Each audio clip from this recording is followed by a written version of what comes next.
Sinopsis cerpen Robohnya Surau Kami, karya A.A. Nafis.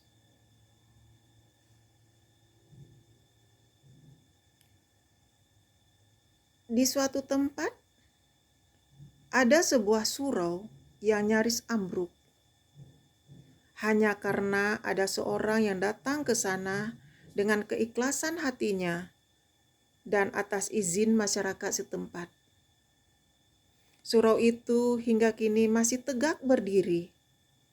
Orang itulah yang menjaga dan merawatnya. Orang itu disebut sebagai Garin.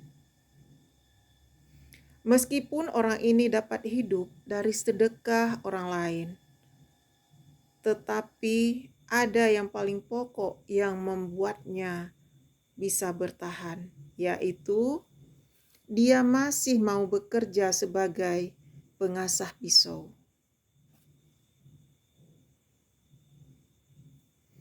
Dari pekerjaannya inilah dia dapat mengais rezeki. Apakah itu berupa uang, makanan, kue-kue, atau rokok. Kehidupan orang ini hanya mengasah pisau, menerima imbalan, membersihkan dan merawat surau, beribadah di surau dan bekerja hanya untuk keperluannya sendiri. Dia tidak ngotot bekerja karena dia hidup sendiri. Hasil kerjanya tidak untuk orang lain, apalagi untuk anak dan istrinya yang tidak pernah terpikirkan. Suatu ketika, datanglah Ajo Sidi untuk berbincang-bincang dengan penjaga surau itu. Lalu, keduanya terlibat perbincangan. Akan tetapi, sepulangnya Ajo Sidi, penjaga surau, yang kerap disapa kakek itu murung, sedih, dan kesal. Karena dia merasakan apa yang diceritakan Ajo Sidi itu sebuah ejekan dan sindiran untuk dirinya. Ajo Sidi bercerita sebuah kisah tentang Haji Saleh. Haji Saleh adalah orang yang rajin beribadah, menyembah Tuhan. Ia begitu yakin ia akan masuk ke surga. Namun Tuhan Maha Tahu dan Maha Adil. Haji Saleh yang begitu rajin beribadah dimasukkan ke dalam neraka. Kesalahan terbesarnya adalah ia terlalu mementingkan dirinya sendiri. Ia takut masuk neraka, karena itu ia bersembahyang. Tapi ia melupakan kehidupan kaumnya, melupakan kehidupan anak istrinya, sehingga mereka kocar-kacir selamanya. Ia terlalu egoistis, padahal di dunia ini kita berkaum, bersaudara semuanya. Tapi ia tidak memperdulikan itu sedikit pun. Cerita ini yang membuat kakek tersindir dan merasa dirinya murung.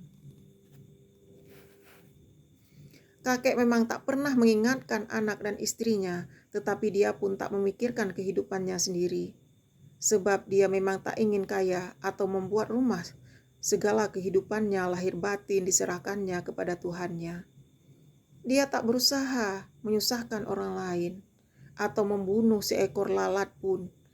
Dia senantiasa bersujud, bersyukur, memuji dan berdoa kepada Tuhannya.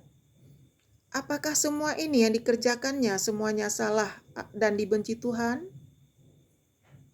Atau dia ini sama seperti Haji Saleh yang di mata manusia tampak taat, tetapi di mata Tuhan dia itu lalai.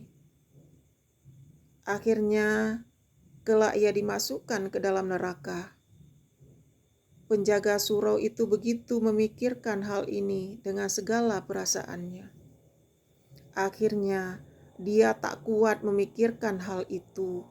Kemudian ia memilih jalan pintas untuk menjemput kematiannya dengan cara menggorok lehernya dengan pisau cukur. Kematiannya sungguh mengejutkan masyarakat di sana.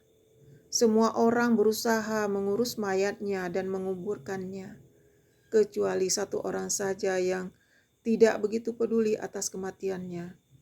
Dialah Ajo Sidi, yang pada saat semua orang mengantar jenazah penjaga surau, dia tetap pergi bekerja.